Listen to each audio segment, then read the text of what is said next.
하나님 말씀 마가복음 7장 31절에서 37절의 말씀입니다.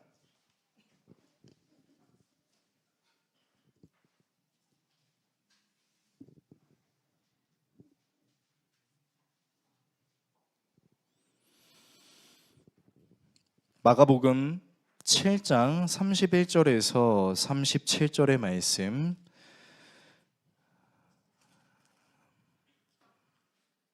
신약성경 약 65페이지 정도에 있습니다.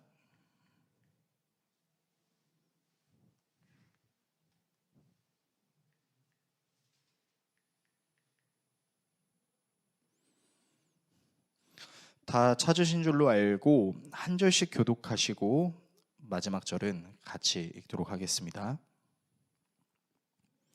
하나님의 말씀을 읽겠습니다. 예수께서 다시 두로 지방에서 나와 시돈을 지나고 데가볼리 지방을 통과하여 갈릴리 호수에 이르시매 사람들이 귀먹고 말 더듬는 자를 데리고 예수께 나와 안수하여 주시기를 간구하거늘 예수께서 그 사람을 따로 데리고 무리를 떠나사 손가락을 그의 양 귀에 놓고 침을 뱉어 그의 혀에 손을 대시며 하늘을 우러러 탄식하시며 그에게 이르시되 에바다 하시니 이는 열리라는 뜻이라. 그의 귀가 열리고 혀가 맺힌 것이 곧 풀려 말이 분명하여졌더라. 예수께서 그들에게 경고하사 아무에게도 이르지 말라 하시되 경고하실수록 그들이 더욱 널리 전파하니. 같이 읽습니다. 사람들이 심히 놀라 이르되 그가 모든 것을 잘하였도다. 못 듣는 사람도 듣게 하고 말 못하는 사람도 말하게 한다 하니라. 아멘. 오늘 여러분과 함께 예수님의 일생 67번째 시간 흉내낼 수 없는 사랑이라는 주제로 하나님의 말씀 나누도록 하겠습니다. 혹시 덥지 않으시면 히터를 좀 꺼도 되겠습니까? 네, 감사합니다. 여러분, 고트라는 단어를 혹시 들어보신 적이 계신가요? 영어 단어로 GOAT라는 이 단어는 사실 염소라는 단어를 뜻하는데 요즘 이 단어가요 염소가 아닌 또 다른 준말로 사용이 되고 있습니다. 바로 Greatest of all time 이라는 뜻입니다. 모든 시간에서 가장 최고를 뜻하다라는 것이죠. 이를테면 이제 뭐 축구에서는 리오넬 메시가 고트다. 또 농구에서는 마이클 조던이 고트다. 뭐 투자자는 워렌 버핏이 고트다라는 따위로 말입니다. 자, 이런 이제 고트라는 칭호를 갖고 있는 사람들의 모습을 보면 과연 내가 저 사람처럼 저렇게 할 수 있을까라는 경이로움도 느껴지기도 합니다. 그런데 이런 고트라는 단어가요 각 사람마다 다른 사람에게 적용이 되기도 합니다. 누군가는 리오넬 메시가 최고의 축구 선수지라고 얘기한다면 또 다른 누군가는 아니야 펠레나 마라도나 호나우두가 최고지라고 얘기하기도 합니다.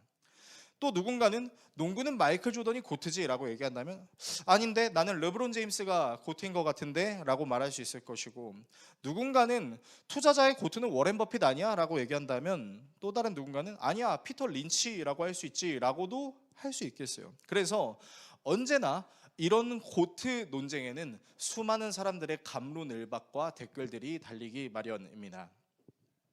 자, 그렇다면 여러분께 질문 하나 해보고 싶습니다. 여러분, 사랑의 고트는 누가 사랑일까요? 저는 개인적으로 제가 신앙을 가지고 있는 것과 별개로 그리스도인이든 비그리스도인이든 모두가 인정할 수밖에 없는 자타공인 사랑의 대명사 고트가 있다라고 생각합니다. 바로 예수 그리스도이죠. 신앙과 관계없이 모두가 공감할 수 있는 부분이 무엇이냐?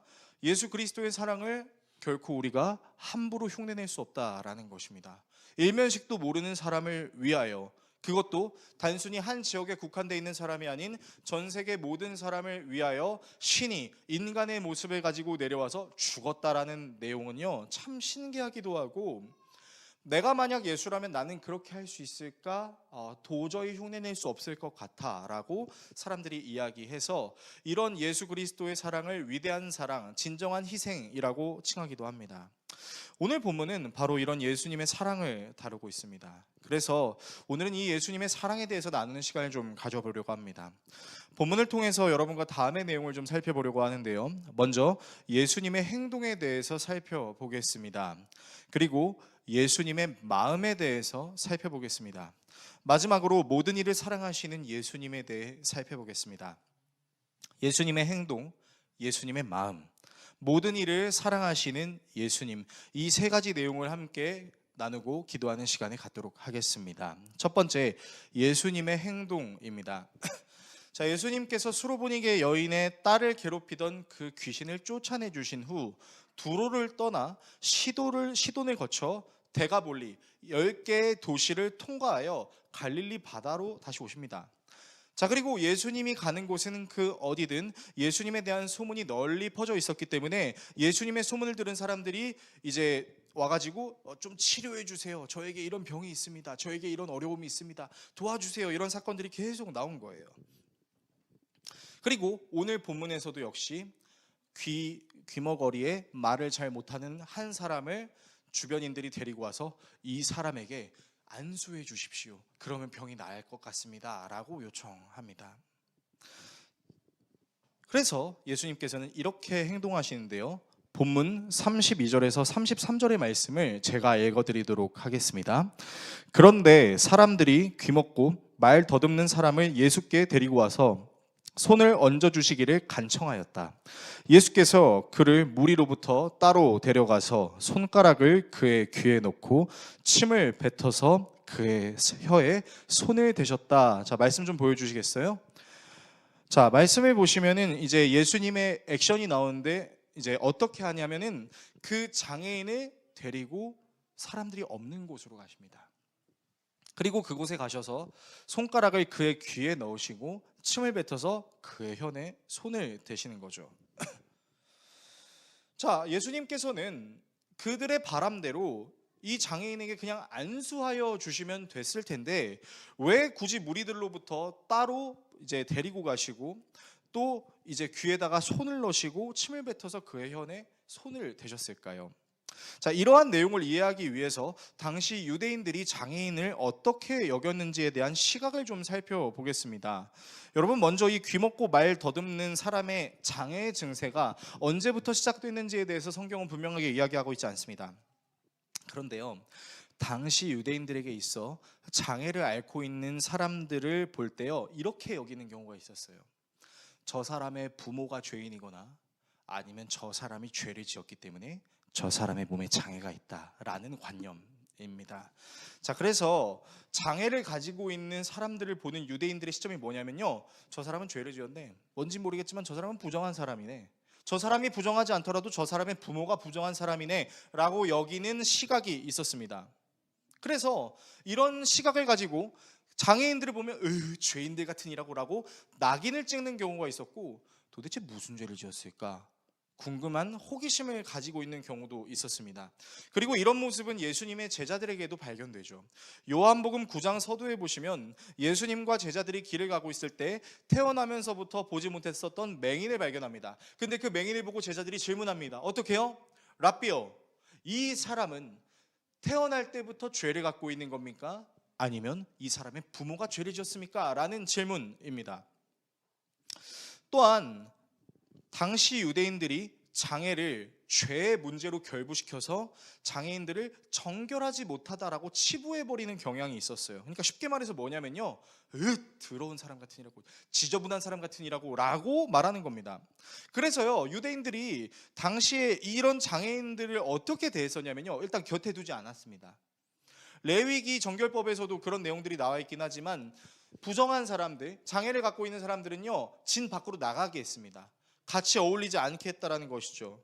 아마도 말을 더듬고 귀가 들리지 않는 이 장애인은요, 오랜 시간 사람들에게 사람 취급도 못 받고 매우 지저분하고 더러운 존재로 낙인 찍혔을 확률이 상당히 높습니다.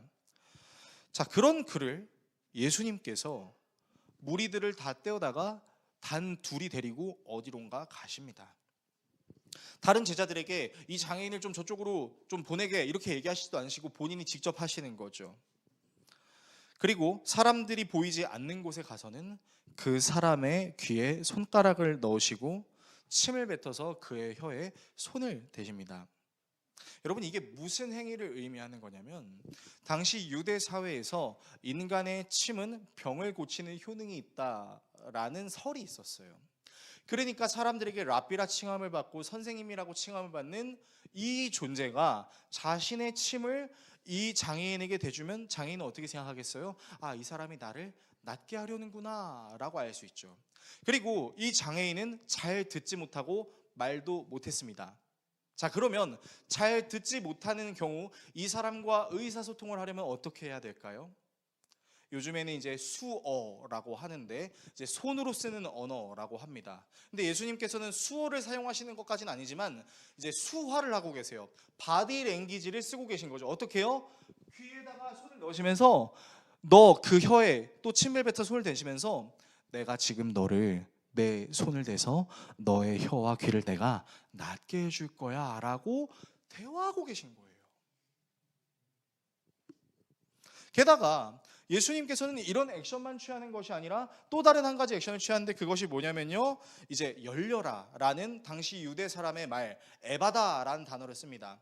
그런데 여러분, 이 본문을 그냥 지나칠 수 있지만 여러분이 장애인의 입장으로 생각해서 이 본문을 보면 새로운 시각이 열릴 수 있는 게요, 이제 잘 듣지 못하는 장애인들은요 수어를 사용하기도 하지만 또 다른 한편으로는요 감각이 엄청나게 발전합니다. 그래서 뭐 손끝의 감각이 엄청 발전해서 맹인들은 손끝의 감각으로 대화를 하기도 하고요. 그리고 잘 못 듣는 사람들의 경우는 뭘 보냐면요, 사람의 입모양을 봅니다. 그러니까 당시 유대 사람들이 사용했었던 열려라라는 단어의 에바다라고 입모양을 그 사람에게 보여주시는 거예요. 못 듣는데 그 사람을 조롱하려고 에바다 이렇게 하시는 것이 아니라 내가 지금 너에게 하려는 행위는 너를 치료하려는 행위다. 너는 잘 듣지 못하지만 지금부터 내가 너에게 행하려고 하는 이 치유 사역을 네가 자세히 보길 바란다 하는 에바다 입모양으로 그와 대화하고 계신 겁니다. 그래서요 본문에는 등장하지 않지만 이 장애인은 알았을 거예요. 무엇을요? 이 예수라는 존재가 진짜로 내 말 못하는 부분과 듣지 못하는 부분을 치료해 주려고 하는구나. 다른 사람들 같은 경우는 나를 죄인이라고 얘기하고 나를 낙인 찍어버리고 도대체 내가 무슨 죄를 저질렀지 하고 호기심 어린 눈으로 나를 쳐다보지만 그런 사람들과는 다르게 이 사람은 진짜 나를 사랑하고 나를 부정하다고 이야기하지 않고 나를 친히 데려가서 자기의 손으로 나의 상한 부위들을 만져주는구나 라고 생각했던 것이죠. 여러분, 그래서요 우리가 이 사실을 통해 알 수 있는 건요, 예수님의 사랑에는요 분명한 액션이 있었다라는 것입니다. 그냥 말로만 사랑해 라고 이야기하는 것이 아니라 남들이 기피하고 남들이 같이 있고 싶어하지 않은 그 장애인에게 직접 찾아가셔서 그 장애인과 대화하면서 지금 내가 너를 치료해 줄 거야, 말 못하는 사람, 못 듣는 사람과 의사소통하시면서 이 사람을 치료하시려는 예수님의 모습을 우리는 발견할 수 있다라는 것입니다. 두 번째, 예수님의 마음입니다. 자, 예수님께서 아주 섬세하게 말 못하고 듣지 못하는 이 장애인을 치료해 주시는 과정 속에서요 우리는 또 한 부분을 좀 살펴볼 수 있을 것 같습니다. 본문 34절에서 35절의 말씀을 화면을 통해서 같이 읽도록 하겠습니다. 그리고 하늘을 우러러 보시고서 탄식하시고 그에게 말씀하시기를 에바다 하셨다. 그것은 열리라는 뜻이다. 그러자 곧 그의 귀가 열리고 혀가 풀려서 말을 똑바로 하였다. 자, 본문을 보시면요 제가 여러분과 오늘 주목하고 싶은 내용은 바로 예수님이 하늘을 우러러 보시고 탄식하셨다라는 겁니다. 하늘을 우러러 봤다라는 것은 우리가 예수님의 주기도문의 내용을 통해서 알 수 있듯 하늘에 계신 하나님 아버지를 바라보는 것이죠. 그러면 도대체 하나님 아버지를 왜 봤을까요? 그런데 바라보는 것에서 끝나는 것이 아니라 하고 탄식도 하는 겁니다. 여기서 탄식이라는 단어의 원어의 의미는요 매우 답답한 상태에 있다라는 것입니다. 그러니까 예수님께서 지금 이 사람을 보시고 매우 답답한 심정을 느끼고 있다라는 것이죠. 도대체 무엇이 답답하셨을까요? 이 장애인이 장애를 갖게 된 이유가 죄를 저질렀기 때문에, 부정한 사람이었기 때문에 예수님께서 답답해하신 것일까요? 그렇지 않습니다. 여러분, 오히려 예수님이 답답해하신 이유는 뭐냐면요 이 사람의, 이 장애인의 모든 것에 100% 완전히 공감하고 계시기 때문에 답답하다라는 거예요. 여러분, 우리가 잘 알고 있듯이 예수님이 가지고 계신 능력 중에 하나가 뭐였냐면 그 사람의 마음속을 꿰뚫어 보시는 거였습니다. 이 사람이 무슨 생각을 하고 있었고, 이 사람이 과거에 어떤 경험을 했고, 그 경험으로 인해서 이 사람이 어떤 트라우마를 갖고 있는지, 어떤 어려움을 가지고 있는지가 생생하게 전달이 되는 거예요. 그리고 그 장애인이 겪었을 수모와 여전히 낫지 않는 절망, 매일매일 시작되는 하루 속에서 희망을 갖지 못한 이 사람의 마음에 공감하는 것이 너무 힘드셨던 거죠. 단순히 힘들었겠네 수준을 넘어서 그와 완전히 동화되심으로 그가 겪었던 고통과 아픔, 눈물을 체감하시는 겁니다. 여러분 생각해보면 예수님의 일정은 상당히 타이트했었어요. 예수님이 이제 30살이 되셔서 3년 동안 공생의 사역을 하셨을 때 그 공생의 사역을 시간 순서대로 나열해서 보면요, 여러분 예수님은 쉰 적이 없으십니다. 정말 워커홀릭 마냥 맨날 그냥 사람들을 만나시고 치유하고 사역하시는 일을 하신 거예요. 여러분 만약에 여러분이 예수님과 같은 일정을 보냈다고 하면 생각해 볼게요.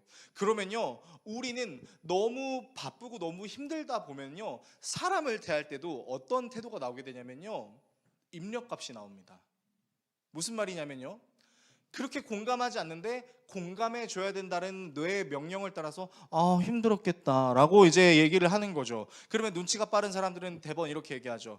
영혼이 없네, 이렇게 얘기를 하는 거예요. 그런데 예수님은 모든 사람들을 대할 때 어떻게 대하셨다고요? 영혼을 다해서 대하셨다고요. 소울풀하게 대하셨다는 얘기죠. 그러니까 예수님의 사랑은요, 단순히 문제를 해결해 주는 것을 넘어서서 그 사람이 겪고 있는 아픔과 슬픔과 고통을 자기가 대신 느끼는 겁니다. 그리고 그 고통을 누구에게 아뢰는 거예요? 하늘에 계신 하나님께 아뢰는 거죠. 아버지, 여기 이렇게 죄로 인해서 힘들고 어려워하는 사람이 있습니다. 아버지 보십시오. 그렇게 하는 것이죠. 저는 개인적으로 목회자라는 직업을 가지고 있으면서 하나님께 정말로 간절히 기도하는 내용이 몇 가지가 있어요. 어떤 내용을 가지고 제가 기도를 하냐면, 성도들의 모든 문제와 어려움에 대해 그것을 제가 경험하지 못했다 할지라도 공감할 수 있는 능력을 달라고 기도합니다. 그리고 그 문제를 놓고 하나님께 간절히 기도할 수 있게 해달라고 기도합니다. 그리고 하나님을 믿는 믿음으로 삶을 살아내는 것에 대해 기도해요. 제가 이렇게 기도하는 이유에 대해서 좀 말씀드리겠습니다. 과거에 제가 설교하면서 여러분께 이런 예화를 들어드렸던 적이 있어요. 여러분 교회 생활 정말 열심히 하면서 가족에게 소홀하신 분 계시지 않습니까? 저희 어머니가 그랬습니다. 저한테 막 화를 내시다가 목사님한테 전화가 오면 목사님 안녕하세요 이렇게 하는 거 보면서 제가 치를 떨었다는 내용을 여러분께 말씀드렸던 적이 있었는데요. 여러분 놀랍게도요, 사실은요, 어머니만 그런 게 아니라 저도 그렇습니다. 이제 제 아들이 하나 있는데, 이제 아들이 요즘 정말 말을 듣지 않습니다. 미운 7살, 진짜 정말 어떻게 해야 될지 모르겠는 그런 아들을 이제 훈육을 해야 되는데 말을 안 들으니까 이제 제가 화가 나잖아요. 그래서 막 쏟아붓고 있었는데 어떤 성도님께서 연락을 주셨어요. 어떤 성도님인지는 제가 말 안 할 거예요. 근데 이제 그 성도님한테 전화가 왔으니까 제가 전화를 받기 전에 안녕하세요 성도님 하고 이제 전화를 받았죠. 그러니까 가온이가 눈빛이 확 변해가지고 너 왜 이러는 거예요. 그래서 이제 전화를 끝내고 와가지고 가온이한테, 가온아 너 왜 그러니까, 아빠는 교회 성도님들한테만 친절해, 나한테는 하나도 친절하지 않아, 이러는 거예요. 깜짝 놀랐습니다. 제가 사실은 여러분이니까 말씀드리는 거지만 제 아들에게 목사 자녀라는 스트레스를 별로 안 주고 싶어 합니다.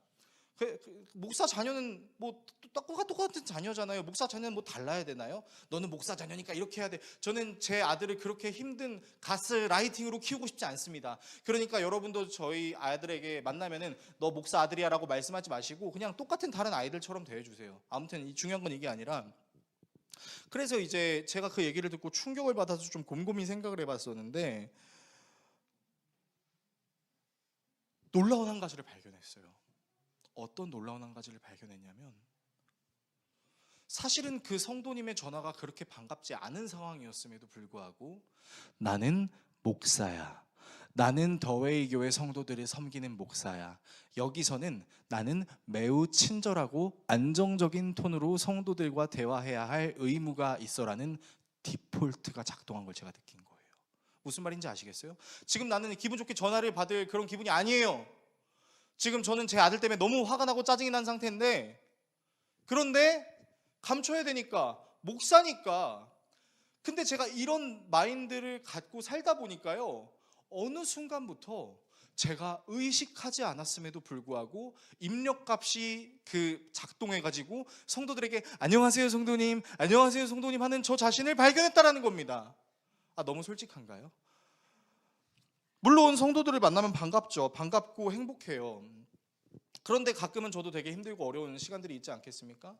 그런데요, 그 성도들에게 정말 아무렇지도 않게 안녕하세요 장로님, 안녕하세요 권사님 하는 이 제 자신이 좀 가증스럽게 느껴진다라는 것이죠. 기도도 마찬가지입니다. 여러분, 사실 저는 누구보다 기도를 많이 해야 되는 사람일 수도 있겠죠. 자, 그런데요, 기도가요, 여러분 기도 많이 해보신 분들은 알겠지만 조용한 분위기에 따뜻한 음악 소리에 따뜻한 차 한 잔과 기분 좋은 상태에서 기도하면 기도 진짜 잘 됩니다. 근데요, 정말 피곤하고 정말 힘들잖아요. 그러면 진짜 기도가 안 돼요. 제가 우리 성도들에게 되게 자주 얘기했던 말인데, 저는 지금 이제 우리 교회에는 공식적인 새벽 기도가 없습니다. 근데 이제 제가 새벽을 지키러 나와요.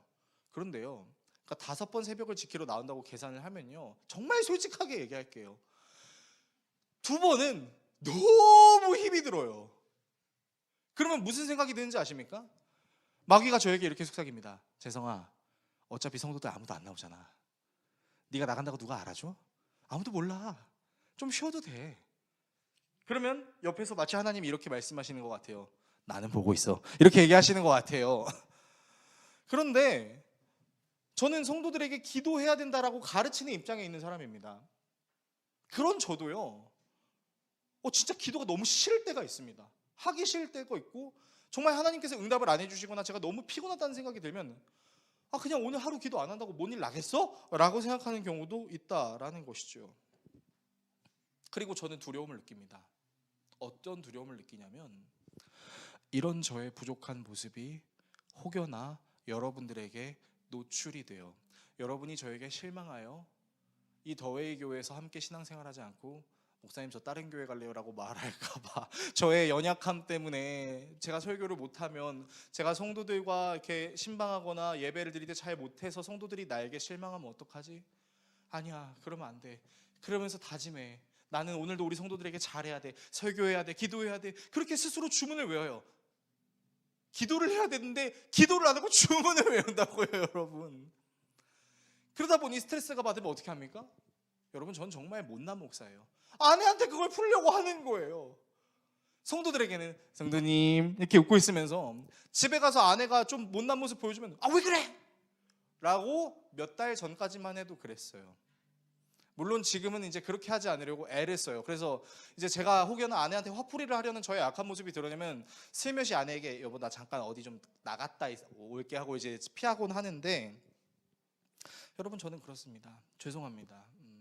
모든 성도들을 다 똑같은 마음으로 사랑하고 싶고 모든 성도들에게 다 똑같은 텐션으로 대하고 싶은데요, 혹여나 저에게 목사님 입력값 나왔네 라는 스탠스나 상황이 나온다면 저를 판단하거나 정죄하거나 저 목사 또 나를 별로 사랑하지 않네 라고 하지 마시고요, 저를 좀 긍휼히 여겨주세요.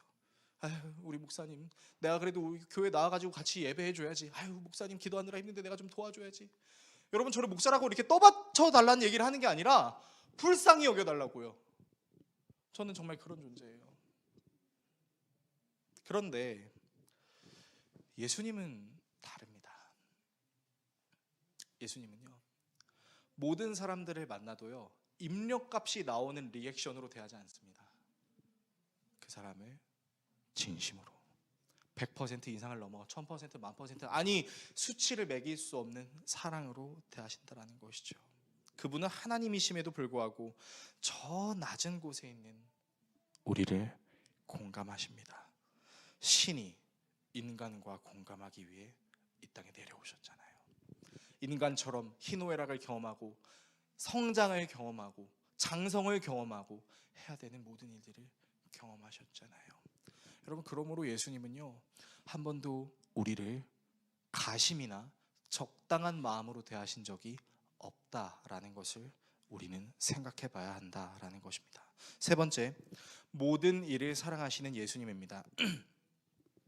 오늘 본문에는요, 정말 감성을 한 스푼 두 스푼을 넘어 한 바켓을 쏟아버리시는 것 같은 그런 예수님의 모습이 등장합니다. 그리고 그런 예수님의 모습을 우리도 날마다 느끼고 싶죠. 자, 그런데 말입니다, 분명 우리는 지난주 본문을 통해서 수로보니게 여인의 딸을 고쳐주신 예수님의 그 행동을 살펴봤을 때는 이런 감성이 전혀 느껴지지 않았어요. 여러분 기억나시나요? 다시 한번 브리핑을 해드리면, 예수님께 자신의 딸에게 들린 귀신을 쫓아내달라고 간청했던 그 수로보니게 여인의 말에 예수님이 바로 반응했었나요? 아니에요. 속된 말로 쌩깠어요. 무시했다고요. 근데 계속 뒤에서 제 딸을 고쳐주세요, 제 딸을 고쳐주세요 라고 얘기하니까 그 말이 듣기 싫었던 제자들이, 예수님 좀 빨리 저 수로보니게 여인 좀 요구 좀 들어주세요, 그렇게 얘기하는 장면 우리가 봤잖아요. 근데 예수님께서 어떻게 말씀하셨죠? 자녀들에게 줘야 할 떡을 개들에게 주는 것이 마땅하지 않다. 여러분, 당시 자녀는 유대인을 상징하는 말, 개는 이방인을 상징하는 말이라는 것을 우리가 나눴었습니다.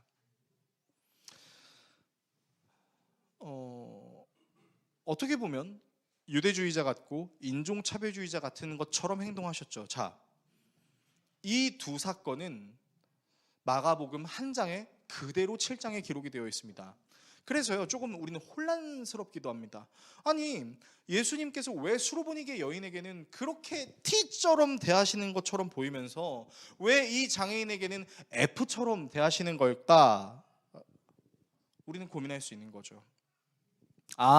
수로보니게 여인은 이방인이고 장애인은 유대인이라서 예수님께서 그렇게 행동하신 것일까요? 그건 아니겠죠. 이런 예수님의 모습이 굉장히 이중적인 것처럼 느껴지기도 하지만, 여러분, 그 내면을 잘 살펴보시면 예수님께서 수로보니게 여인과 장애인에게 필요한 모습으로 역사하셨다는 것을 알 수 있습니다. 자, 못 듣고 말하지 못하는 사람을 배려해서, 특별히 장애인이라 사람들에게 낙인 찍히고 호기심 덩어리로 살았던 그 사람을 따로 데려가셔서 사람들의 이목을 다 피하게 하시고 예수님께서 직접 만지시는 그 액션이 장애인에게는 굉장한 감동으로 다가왔을 겁니다. 그리고 수로보니게 여인도 예수님의 말을 매우 주의 깊게 들었을 것입니다. 제가 이렇게 말씀드리는 이유에 대해서 지금 이야기하려고 하는데요. 자, 이 내용을 근간을 하기 위해서는 마가복음 7장 29절을 좀 살펴보실 필요가 있습니다. 여러분이 가지고 계신 성경 마가복음 7장 29절에 보면요, 이제 그 상황이 어떤 상황이냐면, 예수님께서 자녀들에게 주는 떡을 개들이 먹는 것이 마땅하지 않아 라고 얘기하신 그 다음에 이제 수로보니게 여인이 그 부스러기라도 달라고 했을 때 예수님께서 이렇게 말씀하십니다. 29절을 보시면 예수께서 이르시되 이 말을 하였으니 돌아가라 라는 말이 있습니다.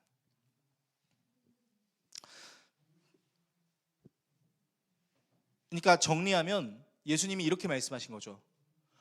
수로보니게 여인, 네가 그렇게 얘기했으니까 돌아가라 라는 거예요.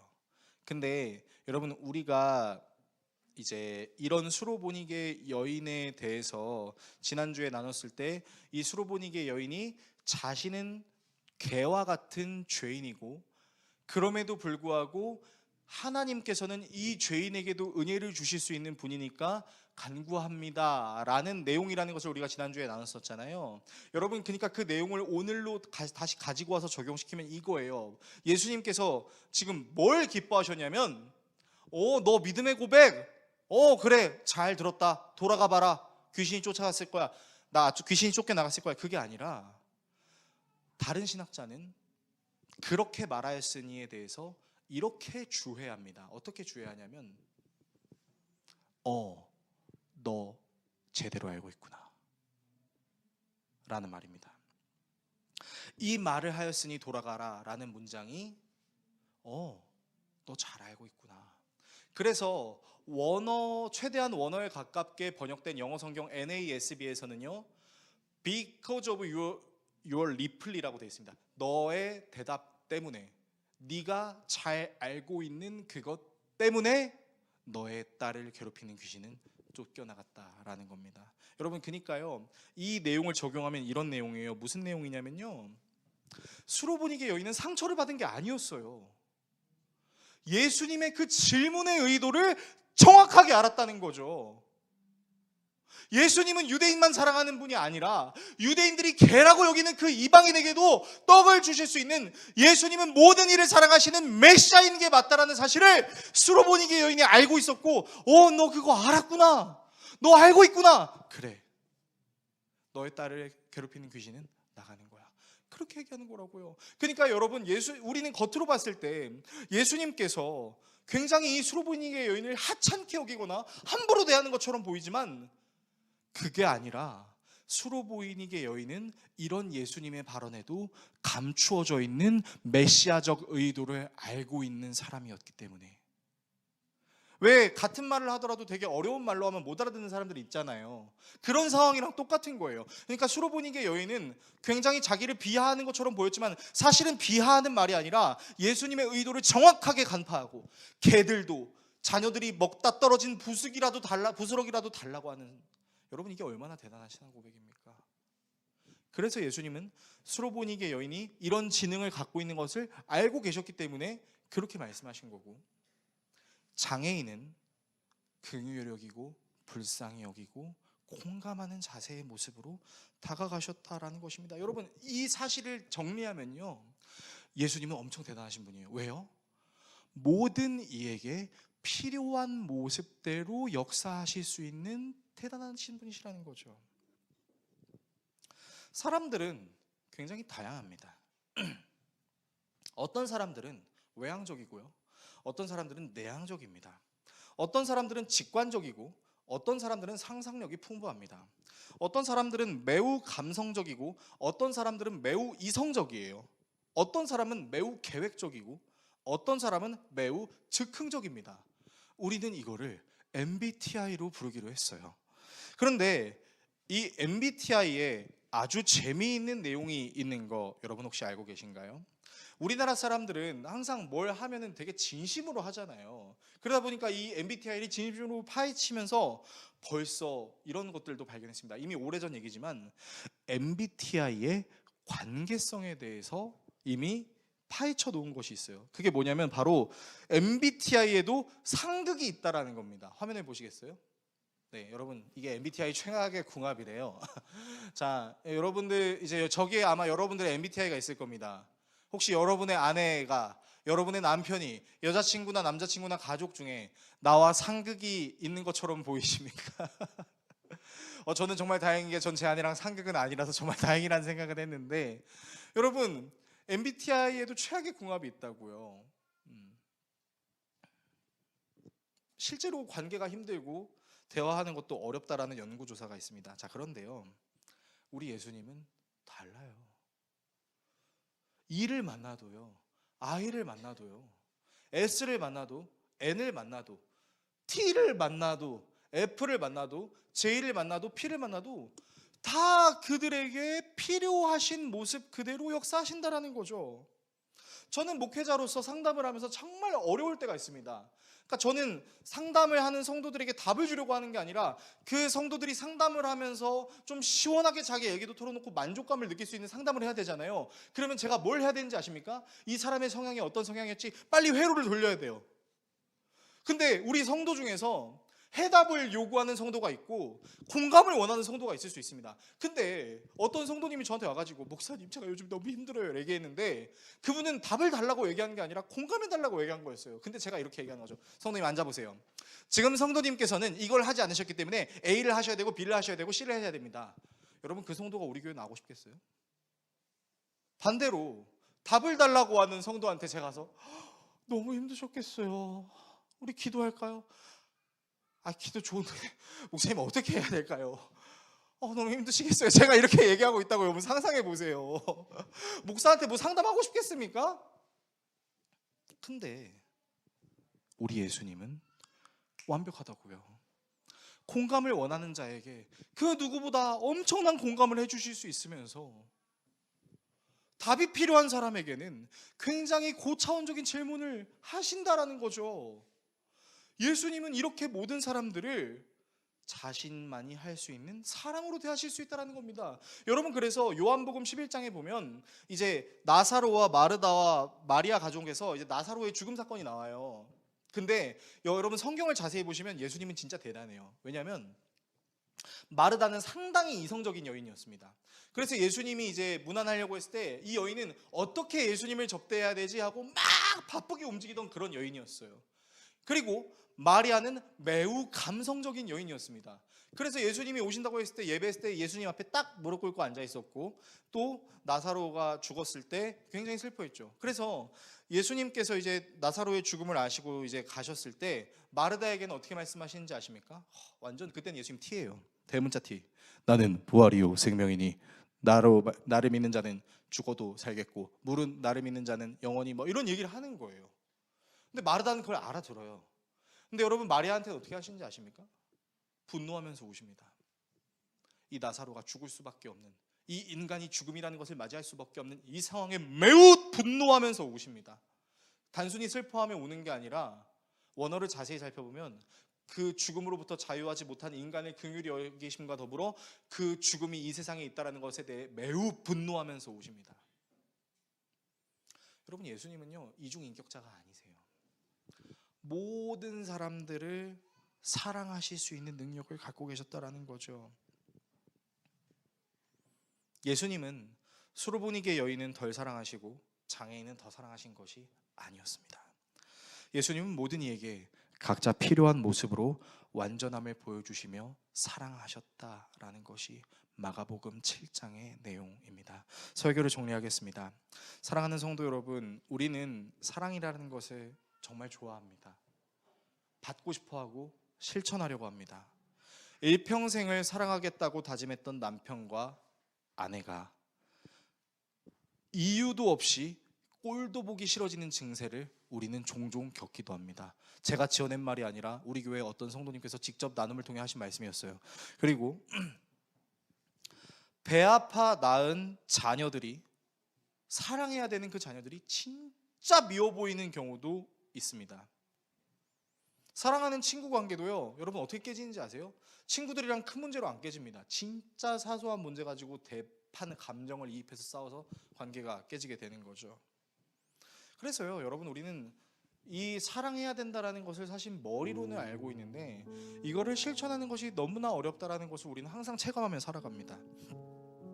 그래도 예수님을 붙들고 어떻게든 사랑을 실천해야지라고 다짐하지만 그러지 못하는 내 자신의 모습에 무너지며 현실과 타협하며 적당히 살아야지라고 생각하기도 합니다. 그러나 우리 예수님은 달라요. 우리 예수님은요, 모든 사람이 구원받기를 원하셨어요. 신분과 배경에 관계없이 그분은 모든 사람을 사랑하셨습니다. 모든 사람에게 가장 필요한 사랑을 그 형태에 맞춰 주실 수 있는 분이셨어요. 때로는 대문자 T처럼 이성적으로 집어주시기도 했지만 때로는 대문자 F처럼 사랑해 주시기도 한다는 것이죠. 여러분에게 정말 사랑이 필요하다라는 생각이 드는 그 순간은요, 모든 일을 사랑하실 수 있는 예수님이 필요해라는 신호입니다. 문제 해결도 감정적 공감도 모든 것이 가능하신 분은 예수님입니다.